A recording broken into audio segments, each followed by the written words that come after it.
Dice lo siguiente: porque no envió Dios a su Hijo al mundo para condenar al mundo, sino para que el mundo sea salvo por él. El que en él cree no es condenado, pero el que no cree ya ha sido condenado porque no ha creído en el nombre del unigénito Hijo de Dios. Y esta es la condenación, que la luz vino al mundo y los hombres hablaron más las tinieblas que la luz. Amén. Amado Dios, Padre eterno, oro a ti que en esta noche, Padre amado, Señor, esta palabra llegue, Señor, a cada corazón, mi Rey, llegue a cada vida, pero que sea una palabra, amantísimo Rey, que trasciende, Señor. Que no se quede, Padre, Rey, solo en cada uno de quien la recibe, sino que estos hermanos que hay aquí sean multiplicadores, Padre. Que ellos proclamen, Señor, que ellos hablen, que ellos evangelicen, bendito Rey de Israel, con base, oh Dios de la gloria, en la bondad tuya y en la misericordia tuya, Padre, que nos libró, Señor, de toda condenación, en el nombre de Jesús. Amén y amén. Titulé este corto mensaje: libres de condenación. ¿Cuántos aquí están libres de condenación? Bueno, se necesita entender para decir amén, porque de verdad que a veces teniendo la escritura y teniendo todo a la mano, no nos damos cuenta y vivimos condenándonos cuando el Señor dice que no hay condenación.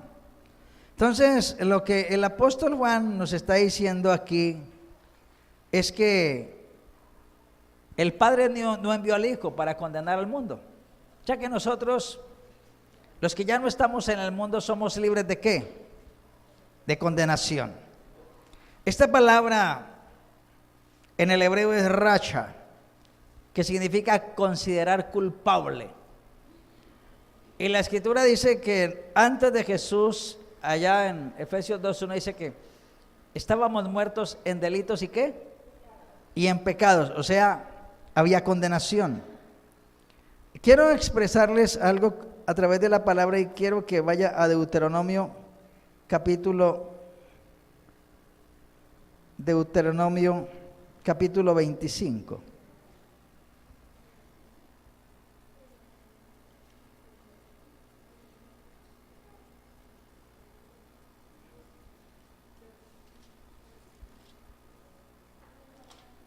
Ya le digo, 25:1 dice lo siguiente: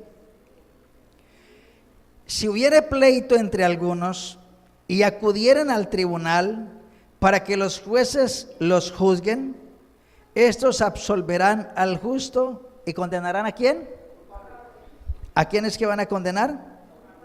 ¿Y quién va a ser absuelto? ¿Nosotros qué somos?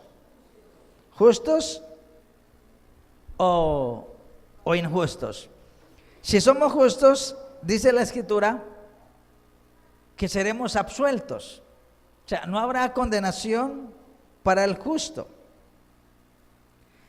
En el griego, esta palabra condenación es crino, que significa poner bajo condenación. ¿Qué nos tenía bajo condenación a nosotros? Diga, el pecado. El pecado nos tenía a nosotros, a todos, absolutamente a todos, bajo condenación. Pero yo le hago una pregunta: ¿hoy en día usted peca?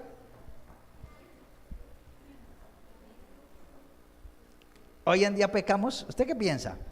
Usted está en Cristo, tiene la Biblia, usted ora, usted ayuna, usted intercede, pero ¿será que peca? Eso dice Romanos 3:23, por cuanto todos pecaron. Y aunque nos hemos convertido, la verdad no falta el pecado. Somos seres humanos que no andamos tras el pecado, es verdad, pero que en muchas ocasiones pecamos. No falta de pronto la mentira, no falta de pronto la ira. Esos pecadillos que a veces pasan como inadvertidos. Hay gente que se pone colorada de la piedra que le da de la ira, de la rabia, y en medio de esa ira dice cosas, pero luego sigue tranquilo en su camino como si nada hubiera pasado. Pero que ya les hablé del libro de las memorias, y ahí queda consignado todas esas rabietas, y hasta la película, y queda lo colorado que se pone usted. Mire, ¿qué le ofendió? ¿Pidió perdón? No pidió perdón. Entonces hay pecados que nosotros cometemos que ya no son tan visibles, pero que no dejan de ser pecado. La condena. La acción y efecto de condenar se denomina condena. O sea, se trata de la sentencia que un juez o tribunal impone a un reo tras un juicio. O sea, no viene una condena sin el respectivo juicio. A una persona, para condenarla de acuerdo al delito, entonces primero se lleva a juicio. Si es vencida en juicio, el veredicto es culpable, y luego, de acuerdo al delito, se emite la condena. Quienes han leído el Código de Procedimiento Penal saben que hay delitos que tienen penas menores, hay otros que tienen penas mayores, de acuerdo al delito. Y así también es con el Señor, de acuerdo al grado de los pecados, así mismo es la condenación. Por eso, entre más evitemos el pecado, mejor nos va a ir. Y usted dirá, pero pastor, si yo ya soy un hijo de Dios.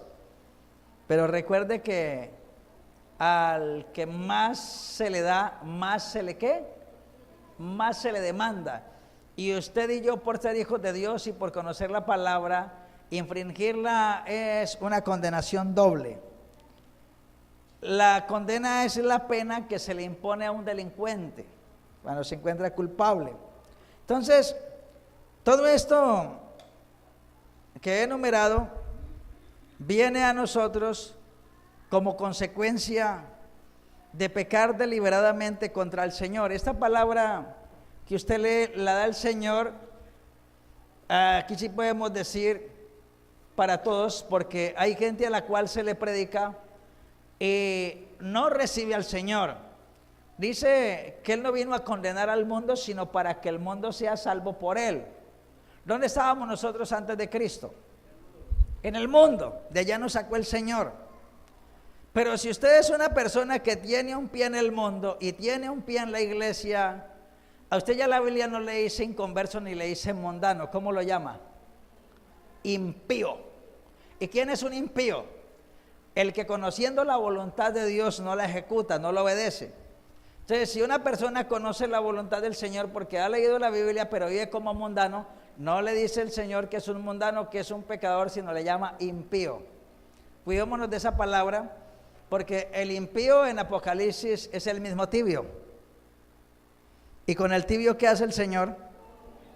Lo vomita de su boca. El tibio es aquella persona que conoce la palabra, pero que no se rinde al Señor. Ese es el tibio.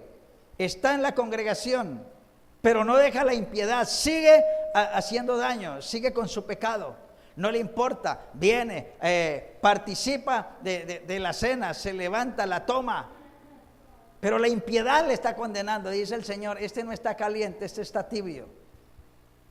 Y quienes han de pronto tenido algún síntoma como de vómito y no pueden, se toman un poquito de agua tibia y eso es ligerito que se viene. ¿A quién le ha pasado eso? Entonces, mire cómo el Señor a nosotros nos habla de una manera bonita para que nosotros podamos entender.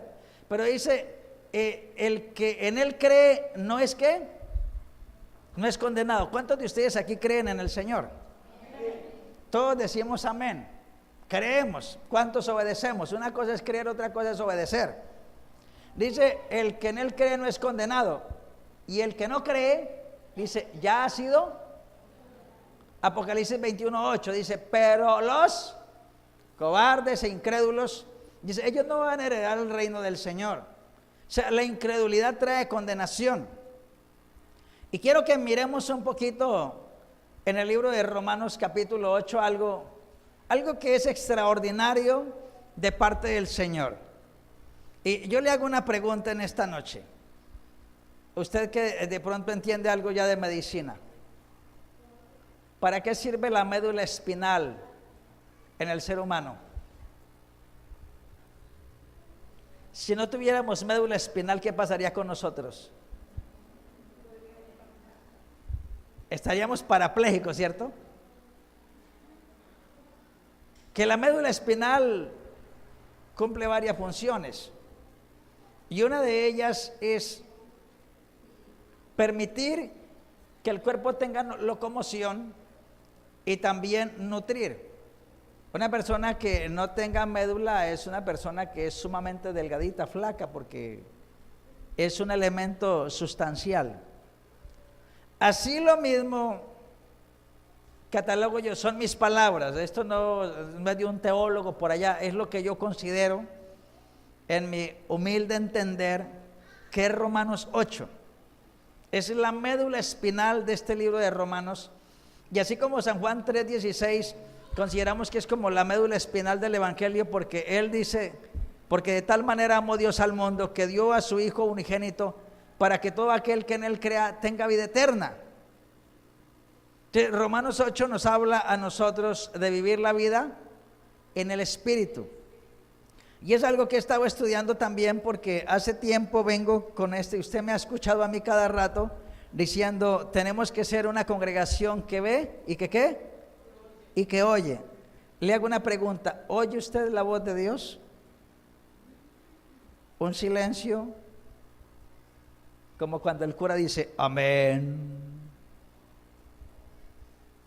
Y tal vez mucha gente tiene esa dificultad de oír la voz del Señor.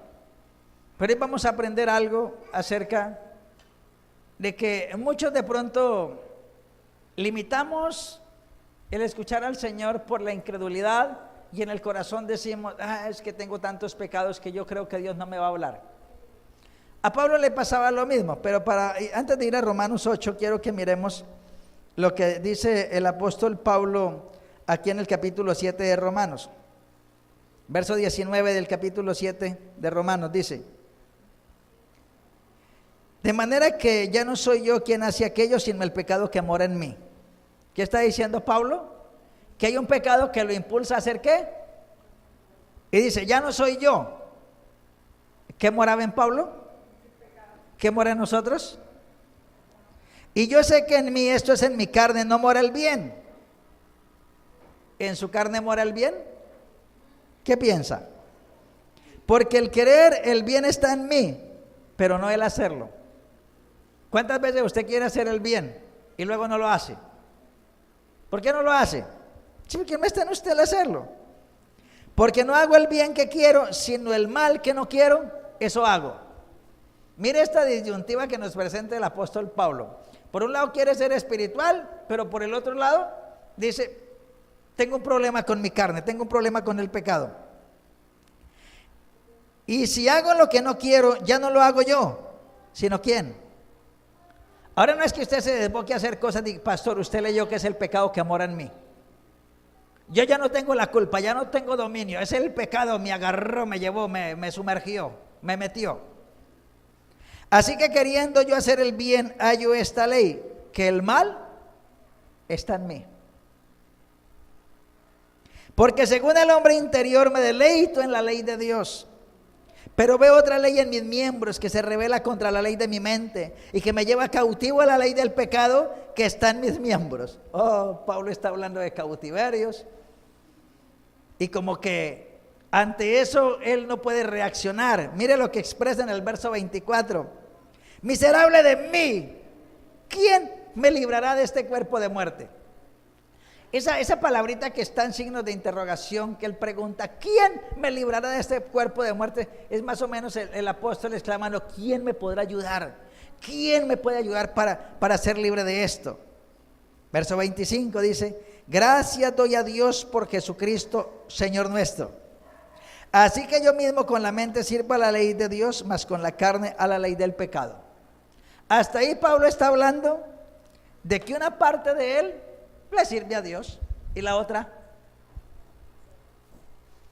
¿No le ha pasado a usted lo mismo? De eso estaba hablando. A veces estamos tan metidos con Dios, pero un descuido nos lleva a volvernos carnales y a reaccionar como gente que vive en la carne. Hay gente que no es espiritual. Y yo digo esto con profunda tristeza. Yo he escuchado pastores soltar palabras feas, cosas horribles que salen de su boca. Yo digo, ¿pero qué clase de Biblia leen? ¿Qué espíritu tienen? Ahora, no es que seamos perfectos, pero por lo menos el vocabulario nuestro ya debe estar cambiado.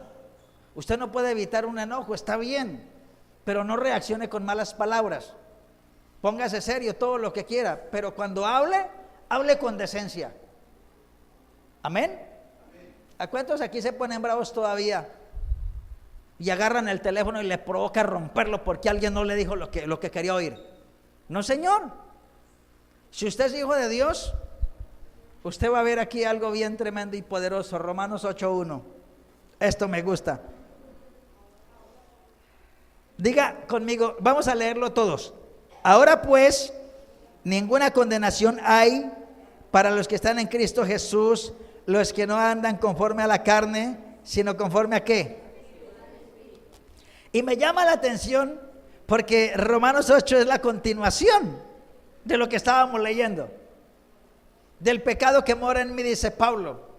Pero el Señor va más allá porque Él, dice la Escritura, que vino a esta tierra en un cuerpo como nosotros. Y dice la Escritura que fue tentado ¿qué? ¿En poquitas cosas o en todo? En todo. Pero Él no pecó. La naturaleza del Señor Jesús, a pesar de estar en un cuerpo, era divina. 100% hombre, 100% Dios. Pero usted y yo somos 100% carne. ¿Qué tanto tenemos de Dios? ¿Qué tanto porcentaje tenemos de Dios? Hagámonos una evaluación en esta noche. Tendremos al menos el 10%. ¿Usted qué piensa? Si tuviéramos el 10%, ay, Padre lindo. Y esto es solo como suponer qué cosas haríamos nosotros si al menos tuviéramos un porcentaje elevado de quién es Dios. ¿Usted se imagina el poder tan grande y las cosas extraordinarias que haríamos? Porque eso está escrito acerca de nosotros. Jesús dijo, las cosas que yo hice, ustedes las van a hacer, y aún qué, aún mayores, porque yo voy al Padre. Dígale usted al que tiene a su lado, usted puede hacer cosas mayores que las que hizo Jesús. Y usted se detalla y la persona a la que usted le dijo abre esos ojotes así, ¡oh! Increíble, se sorprende, pero es verdad, Jesús lo dijo. No es una cosa que esté fuera del alcance de nosotros. Y aquí es donde entra el Señor en su infinito amor, en su infinita sabiduría, a ayudarnos. Porque estas palabras vienen de Él. Ahora pues ninguna condenación hay. ¿Para quién no hay condenación? ¿Y para los que están en quién? En Cristo Jesús. Estar en Cristo nos lleva a nosotros a que ya no andemos en la carne. Pero yo conozco muchos que dicen, no, Cristo vive en mí, Cristo mora en mí, pero viven en la carne. O sea, el espiritual no le da rienda suelta a la concupiscencia. El que vive en la carne sí. Entonces, ninguna condenación hay para aquel que está en Cristo, que ya no vive conforme a la carne, sino vive conforme al Espíritu. Y esto es algo que me llama poderosamente la atención, porque la mayoría de la gente ora, la mayoría de la gente escudriña la palabra, pero no tienen amistad con el Espíritu Santo.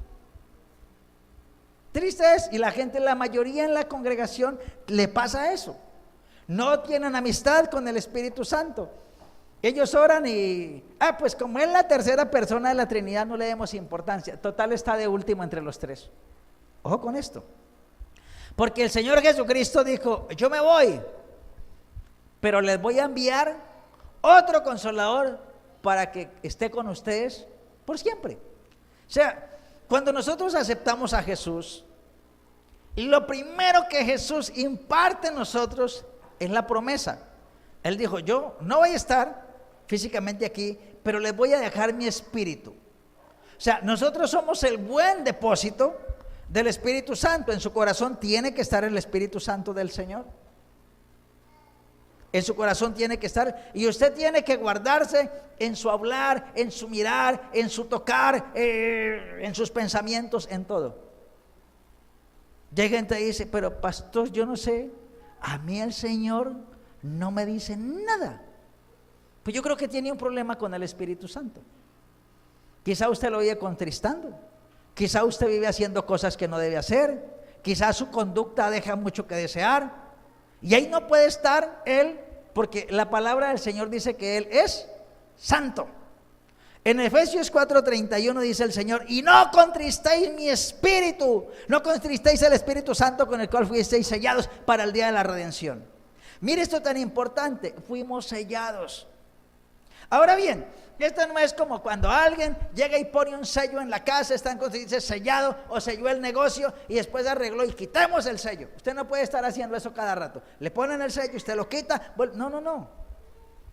Porque el Señor dice claramente en Primera de Juan que el que practica el pecado es hijo de ¿quién? Y muchas personas se congregan, pero son practicantes. Es decir, es algo que hacen constante. Pero pastor, es que yo no puedo. ¿Cómo que no puede? ¿Cómo que no puede? Tiene que poder. O le entregó su voluntad al diablo. Si le entregó su voluntad al diablo, hermano, está frito. Pero si usted no le ha entregado la voluntad suya al diablo, usted puede decir, Señor, mira, me he equivocado, he cometido esto, he cometido aquello, Padre, pero hoy, Señor, me quiero alinear, yo te entrego mi vida. ¿Cuántos ya le entregaron la vida al Señor? Poquitos, mire, en un porcentaje de 20, en una congregación por ahí 5. De 100 usted ya más o menos va haciendo la cuenta. O sea, no toda la gente del conglomerado tiene una amistad con el Señor. Hay gente que se le dificulta, no, esto es difícil, yo no puedo estar orando a toda hora, yo no puedo estar leyendo la Biblia a toda hora, yo tengo que trabajar, yo tengo que moverme porque si yo no trabajo no como. No, eso no es eso, hermano. Es donde quiera que usted esté, tener una vida que hable del Señor. Usted habla de Cristo predica de Cristo sin hablar. ¿Cómo hace eso? Por el modo que tiene de vivir. Usted no puede predicar una cosa y con sus hechos hacer otra. Está hablando el Señor de que nosotros somos libres de condenación. Pablo estaba diciendo, en mí mora el pecado. Hay un bien que quiero hacer y no lo hago a causa de un pecado. Pero luego viene el Señor y dice, ninguna condenación hay. O sea, sí podemos estar en el Espíritu, sí podemos andar en el Espíritu. Eso dice Gálatas 5:16. Dice, digo pues, andad en el Espíritu y no satisfagáis los deseos de la carne. Pero vivimos satisfaciendo la carne. A la carne le gusta ver cosas. A la carne le gusta ver la plata del arriendo. A la carne le gusta ver la nevera llena. A la carne le gusta ver todo con lo que ella se suple. Pero el que es espiritual, a ese ya no le importa eso.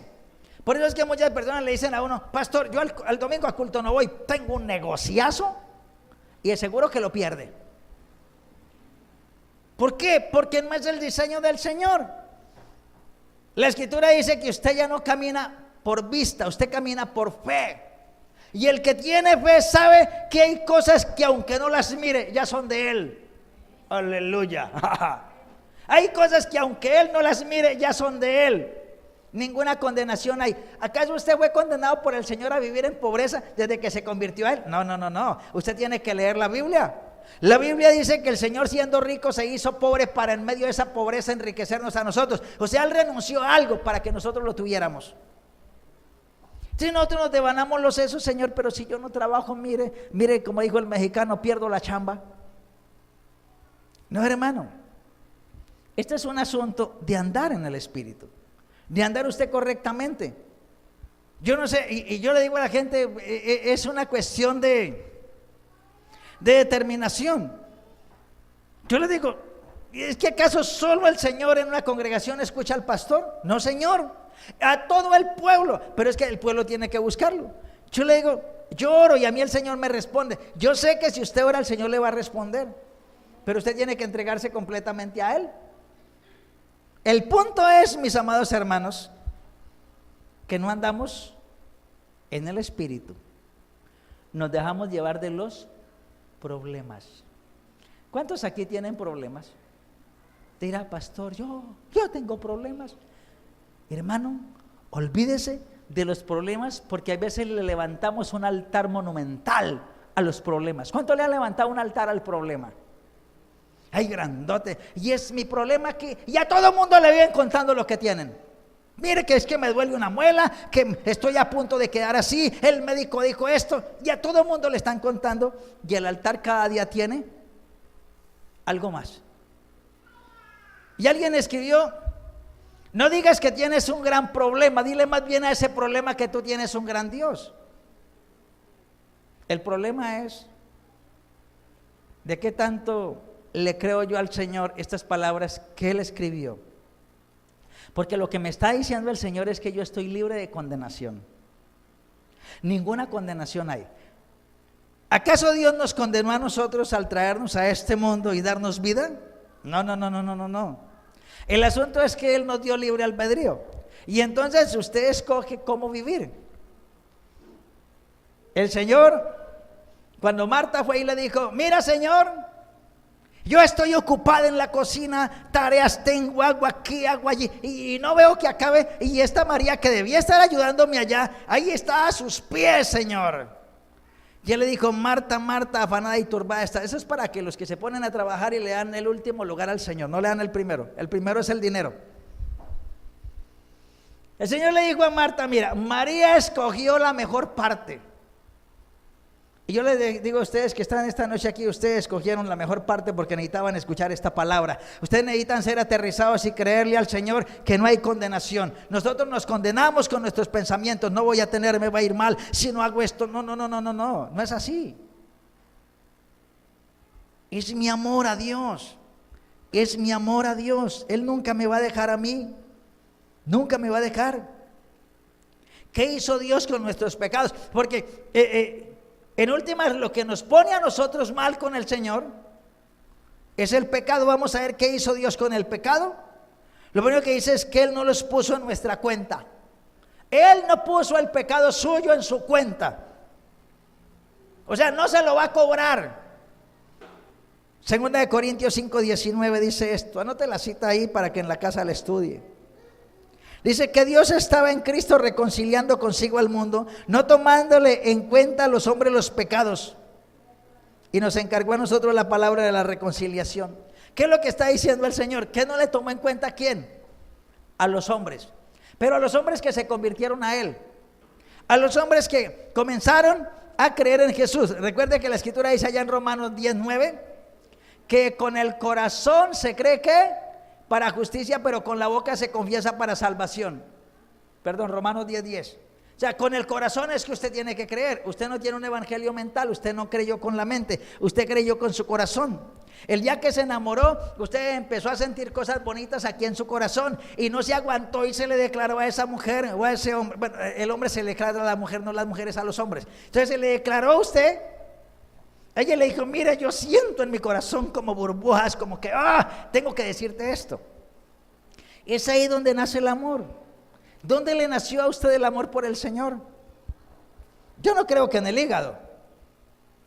Sí, tuvo que haberle nacido en su corazón. Pero hay gente que tiene conceptos mentales de quién es Dios. No es con la mente, hermanos, es con el corazón. Dice que Él no le tomó a los hombres en cuenta los pecados, o sea, no los puso en su cuenta. Lo segundo es que los puso sobre Cristo, o sea, sobre su Hijo. Y en 1 Pedro 2:24 dice: quien llevó él mismo nuestros pecados en su cuerpo sobre el madero, para que nosotros, estando muertos a los pecados, vivamos a la justicia, y por cuya herida fuisteis sanados. Aquí hay algo bien tremendo.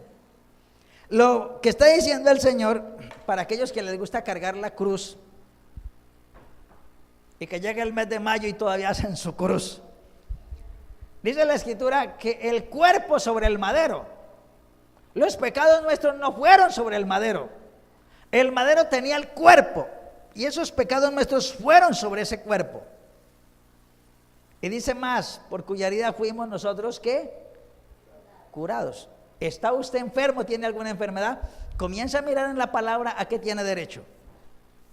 Comienza a mirar en la palabra a qué tiene derecho. Usted no fue condenado a vivir enfermo. ¿Está enfermo? Es una condenación del Señor. No, Dios no condenó. Dios no lo condenó a ninguno a vivir enfermo. Las enfermedades vinieron por causa de nuestros ancestros, como maldiciones generacionales, y aún por nuestras propias decisiones. Si a usted el médico le dijo deje de comer chicharrón porque mire que el colesterol lo tiene alto y usted no hizo caso, y entonces después le dio un infarto, le hicieron una operación a corazón abierto y dice no, pero es que ese Dios que yo tengo, mire, no, ya se lo advirtieron. Lo que pasa es que a uno le dicen las cosas y somos recontra desobedientes. ¿A cuánto ya le prohibieron el chicharrón? No lo vayan a traer. Lo tercero que el Señor hizo aquí es que Dios borró nuestros pecados. ¿Alguno de ustedes en su primaria escribían con lápiz y algo le quedaba mal y el borrador, cierto? ¿Quiénes gastaron mucho borrador? Aquí hay gente que gastó mucho borrador. Y luego cuando empezaron la secundaria, entonces el corrector. Ya era como una tintica ahí, entonces encima borraban lo que había debajo. Romanos 4:7 dice lo siguiente, diciendo, bienaventurados aquellos cuyas iniquidades son perdonadas y cuyos pecados son cubiertos. Hay una bienaventuranza, el Señor dice que Él borra. Bienaventurado el varón a quien el Señor no inculpa de pecado.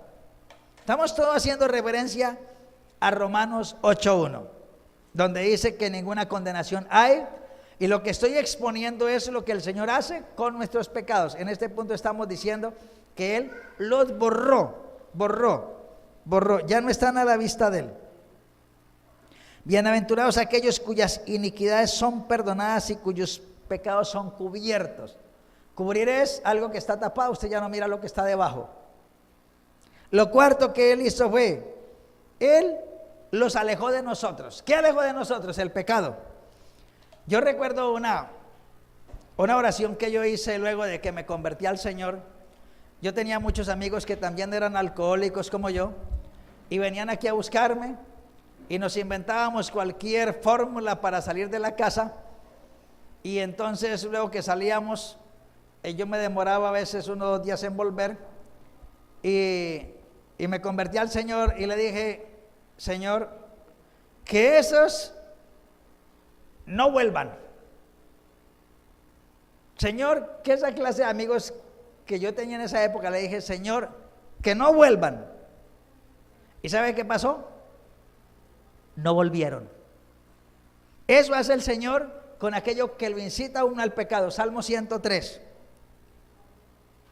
verso 12. Cuanto está lejos el oriente del occidente, hizo alejar de nosotros nuestras rebeliones.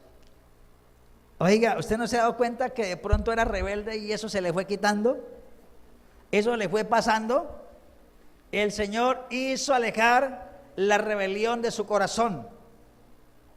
O sea, el Señor tiene métodos y fórmulas para que usted deje de ser rebelde. ¿Cuántos aquí hay rebeldes todavía? Entonces Salmo 103, usted puede decirlo, porque el rebelde nunca se va a sujetar. El rebelde no tiene sujeción, no tiene sumisión, ese le falta mucho. Entonces la solución está aquí, Salmo 103, mira tu palabra dice, Señor, que así como está lejos del oriente del occidente, hiciste alejar de nosotros la rebelión. Padre, que de mi corazón se aleje toda rebelión, hoy, en el nombre de Jesús. ¿Ves que no está difícil? El Señor no nos colocó algo que no pudiéramos hacer. Quinto, los arrojó a lo profundo del mar. Miqueas 7:19 dice lo siguiente: los arrojó a lo profundo del mar. Estoy hablando de lo que el Señor hizo con nuestros pecados. Los arrojó a lo profundo del mar. Miqueas 7:19 dice: Él volverá a tener misericordia. Aleluya. Por eso estamos aquí, por eso no hemos sido consumidos. Él volverá a tener misericordia de nosotros. Sepultará nuestras iniquidades y echará en lo profundo del mar todos nuestros. pecados. Y aquí hay algo que les quiero enseñar.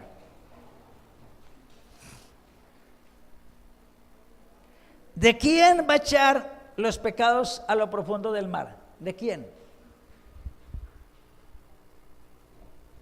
¿Qué es lo que hacemos usando el agua? Usted dirá, pues beber, pastor. No, otra cosa. El bautismo. El bautismo. Y deberíamos hacerlo de esa manera siempre, el que se va a bautizar. Bueno, previamente confiesa pecados, pero como el bautismo es un acto público de mostrarle nuestra fe al Señor, entonces ahí hay ese momento de una confesión de pecados. Mire, pastor, yo antes de bajar a las aguas quiero contar que era homosexual, que yo robaba, que yo maté, que yo hice. Y hoy me despojo de eso. Entonces lo bautizamos. Emerge la persona, según la Biblia, cambiada. Se escucha o desciende sobre él el Espíritu Santo. Primero se abren los cielos, desciende el Espíritu Santo y luego se escucha la voz del Padre que dice: este es mi Hijo amado en quien tengo complacencia. ¿Quién desea escuchar eso? Esa es la manera, ir totalmente arrepentidos a ese evento. ¿A dónde van las aguas? Al mar. ¿Cuánto se gasta en llegar? Pues no sé, pero dice que a lo profundo del mar, dice, para nunca más acordarse de ello. Hablando de los pecados. ¿Y qué dice de las iniquidades? Que las sepulta. Sepulta. Quiere decir que eso no va a quedar a flor de tierra, quiere decir que eso no se va a volver a ver. Pero para eso tenemos que tener nosotros un auténtico y genuino arrepentimiento. Arrepentirse es darle la espalda al pecado. Voy de frente, allá está el pecado, me arrepiento, ya no camino hacia allá, camino hacia el otro lado. Amén. Gloria a Jesús. Vamos con la otra. Los borró por completo. Isaías 43, 25. Yo soy el que borro tus rebeliones por amor de mí mismo, y no me acordaré de tus pecados.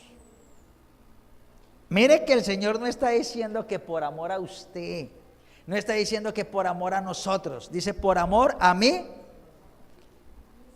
¿Por qué dice el Señor por amor a mí mismo? Porque dice la Escritura que Él se duele del castigo. Cuando uno queda bajo disciplina, ¿sabe a quién le duele más? A Él. Yo les hago la analogía. Cuando usted castiga a un hijo, le hago la pregunta: ¿le duele después a usted que le mete semejante correazo? ¿Le dolía o le duele? Pues de los que castiga y no siente naditica. Pues dice la Escritura que el Señor se duele del castigo y dice: por amor a mí mismo borro tus rebeliones y no me acordaré más de tus pecados. Y entonces está el esposo que le pide perdón a la esposa por una cuestión que sucedió allá en 1950. La viejita tiene 90 años y él tiene 93. Y ella dice: nunca se me va a olvidar. ¿Cómo así? ¿Y acaso no lo perdonó? ¿Y sabe qué dice la gente? Es que yo perdono pero nunca olvido. ¿Usted no perdona? ¿Ah? ¿Todavía le está reclamando al marido eso que pasó hace 25 años? Sí, y me acuerdo que usted miraba a mi prima. ¿Y qué más?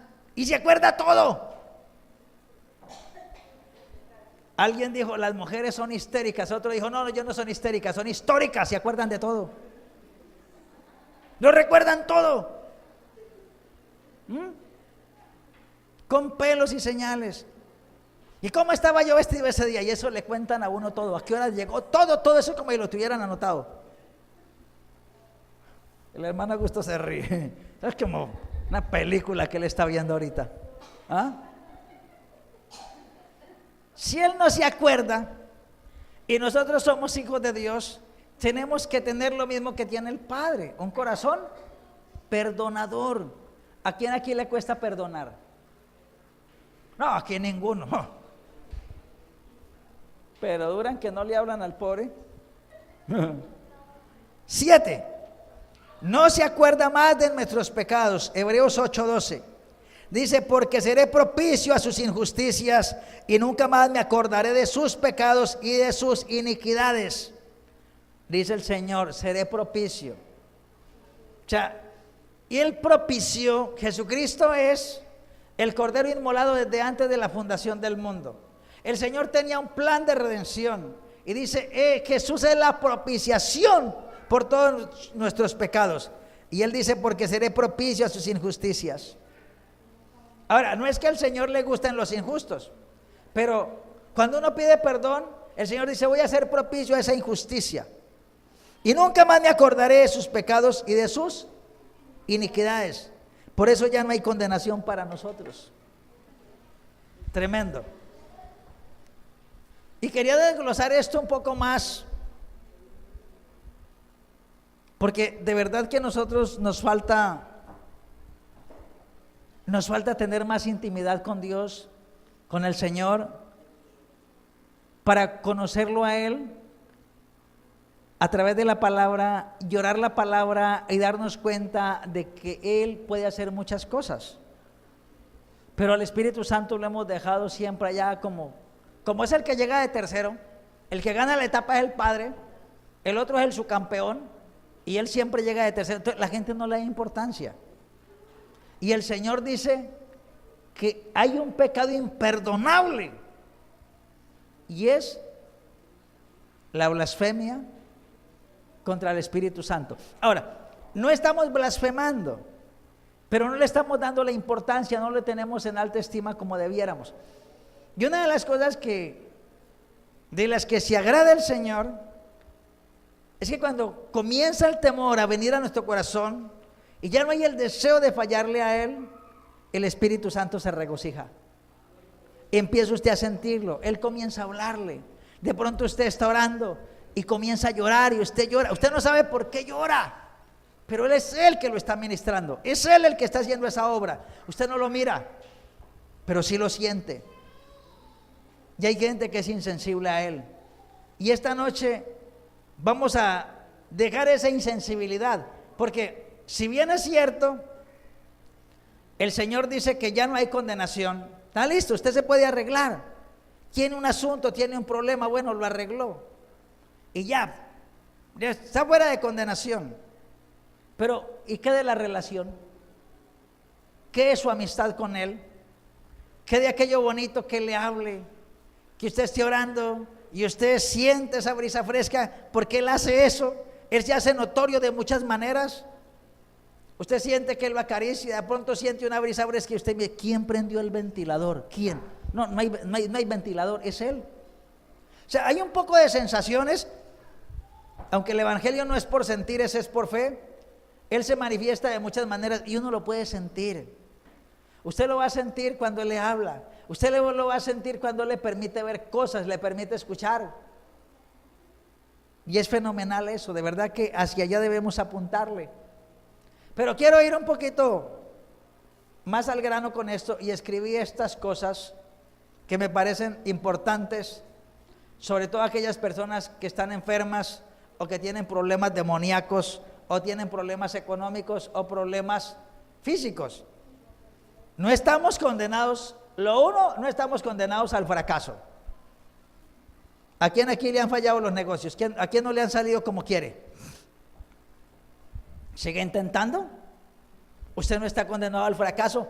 Quizá hizo algo sin consultar con el Señor, de pronto le fue bien, pero comenzó a hacer cosas que no debía.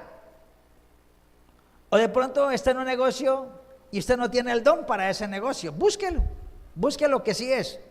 Pero usted no está condenado al fracaso. Usted no está condenado a vivir enfermo. Dice, no hay condenación. De pronto la enfermedad es porque no se la hemos llevado a Cristo. El Señor dice, el que esté cansado, el que esté cargado, eche toda ¿qué? Sus cargas y su ansiedad sobre mí. Hay gente que se enferma por ansiedad. Bueno, en algunas formas se dice estrés, ¿no?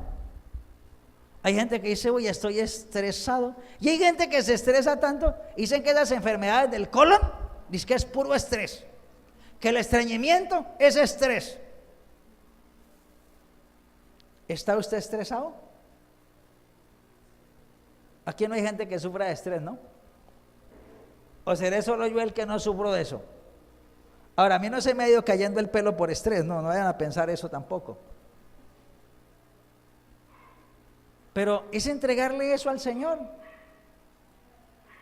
Entréguele al Señor su vida.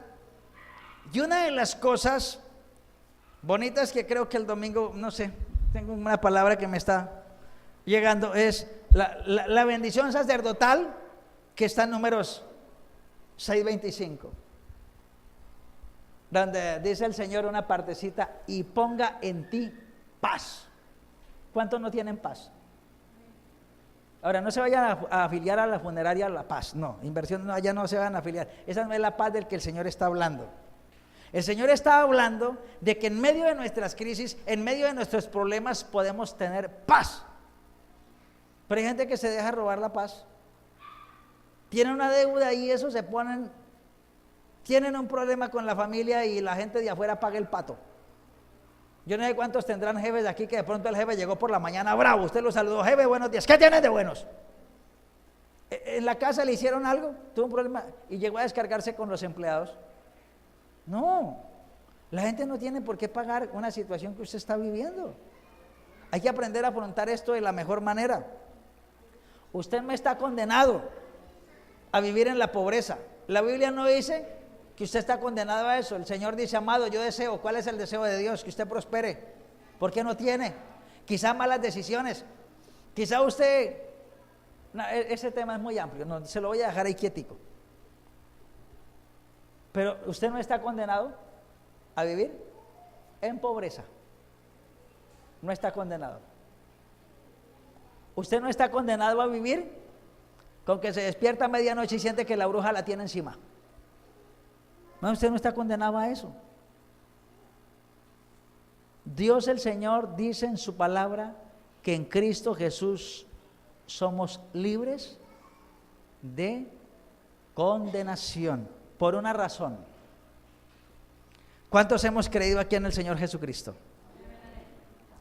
El libro de Romanos habla de la justificación por la fe.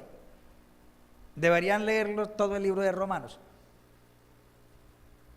Ninguno de nosotros nos justificamos delante de Dios sin el Señor, porque Cristo nos justificó a nosotros cuando creímos en Él.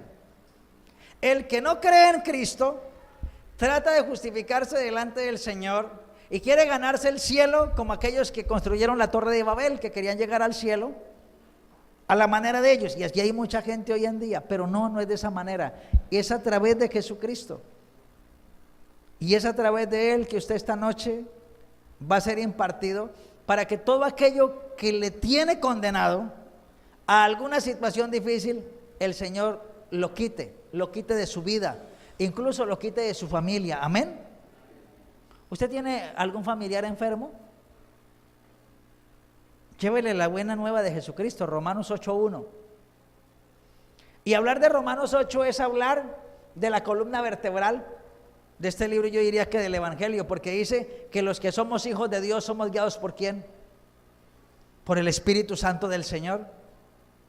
Este libro comienza hablando de que no hay condenación y termina hablando de que no hay separación. ¿Quién nos podrá separar del amor de Cristo? Tribulación, angustia, desnudez o espada. No, ni lo alto, ni lo profundo, ni ángeles, ni potestades, nada nos puede separar del amor de Dios que es en Cristo Jesús. Y entonces, ¿por qué lo está separando a usted del Señor? Un problema financiero. Ay, yo no vuelvo a la iglesia, a mí me dijeron que uno se convertía y eso a los 8 días uno ya era rico. ¿Quién le dijo esa mentira? No. Lo que tenemos que hacer, amados hermanos, es entender el Evangelio al derecho. Y el derecho del Evangelio siempre va a ser Cristo. No hay otro. El Padre dice que Él envió a su Hijo en propiciación por nuestros pecados. El Hijo dice que Él es el camino al Padre. O sea, sin Él no hay Espíritu Santo. Sin Él no hay salvación, sin Él no hay nada. Así que usted esta noche le recomiendo, si no le ha entregado su vida al Señor, que se la entregue. Y como dice la canción, de seguro te irá muy bien. Vamos a orar, amados, damos gracias. Yo le invito a que se ponga sobre sus pies como reverencia al Señor. No sé qué tanta fe tenga, pero el Señor dice que no se necesita mucha. Lo que necesita es un corazón que se humille delante del Padre Celestial. Y si usted necesita a Jesús en esta noche, ore con sus propias palabras, dígale: Señor, yo te necesito. Si usted estuvo y se alejó, dígale: Señor, perdóname, quiero volver como el hijo pródigo. Ya probé lo que había en el mundo, probé los desechos, probé todo lo que sabía feo. Señor, hoy quiero venir a ti porque sé que en tu casa se come bien, Señor, se vive bien. Alaba al Señor en esta noche y dele gracias porque usted no está bajo condenación. Quizá le condenaron sus pensamientos, quizá le condenaron argumentos, pero Dios no. Dios no te está condenando a ti.